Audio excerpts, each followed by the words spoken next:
నంద్యాల నూనెపల్లి హరిజనపేటకు చెందిన వికలాంగుడు రవికుమార్ చిన్న గుడిసెలోనే నివసిస్తూ అదే గుడిసెలో అంగడి పెట్టుకుని తన వృద్ధ తల్లి లక్ష్మమ్మను చూసుకుంటూ జీవనం సాగిస్తున్నాడు. తండ్రి మరణంతో ఈ కుటుంబానికి ఆధారం లేదు. ఇటీవల అంగడి అరుగు నుండి జారి పడిపోవడంతో పోలియో ఉన్న కుడికాలు మోకాలు విరిగిపోయింది. ప్రభుత్వ ఆసుపత్రిలో చికిత్స సాధ్యం కాని ప్రైవేట్ ఆసుపత్రిలో ఆపరేషన్కు 50,000 ఖర్చు అవుతుందని వైద్యులు తెలిపారు.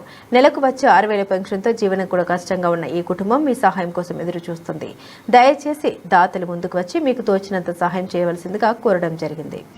నా కొడుకు పేరు రవికుమారు, నా పేరు లచ్చమ్మ. వాళ్ళ అమ్మను నెల అవుతుంది. పెద్ద ఆసుపత్రికి పోయినా కానీ అక్కడ కాదన్నారు. కాదంటే ప్రైవేట్ ఆసుపత్రిలో పెట్టుకోనికి సోమతి లేదు. బాగా దగ్గర 50,000 ఖర్చు వచ్చేది. ఇది చిన్న కొట్టంలో ఉన్న అంగట్లో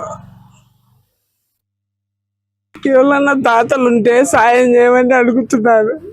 నా పేరు రవికుమారు. నాకు పోలియో వచ్చింది. పోలియో వచ్చిన తర్వాత 3 నెలల కింద పడి కాలు ఇరిగింది. నేను అంగడి పెట్టుకొని ఉపాధి చేసుకుంటావాడిని. కానీ కాలు ఇరిగి నాకు ఆపరేషన్ జరుగుతుంది. గవర్నమెంట్ హాస్పిటల్కి పోయింటే కాదని ప్రైవేట్ ఆసుపత్రికి పోతే 50,000 ఖర్చు వచ్చాది అని చెప్పినారు. ఎవరున్న దాతలు ఉంటే సాయం చేయమని కోరుకుంటున్నాము. అందరికీ నమస్కారం. ఈయన పేరు వచ్చేసి రవికుమారు. ఇతను నంద్యాల అర్జనపేటలో నివసిస్తూ ఉంటాడు. ఇతను చిన్నప్పటి నుంచి పోలియో వ్యాధితో బాధపడుతున్నారు. ఇతనికి 2 కాళ్ళు పని చేయవండి. ఇతను ఒక చిన్న అంగడి అండి.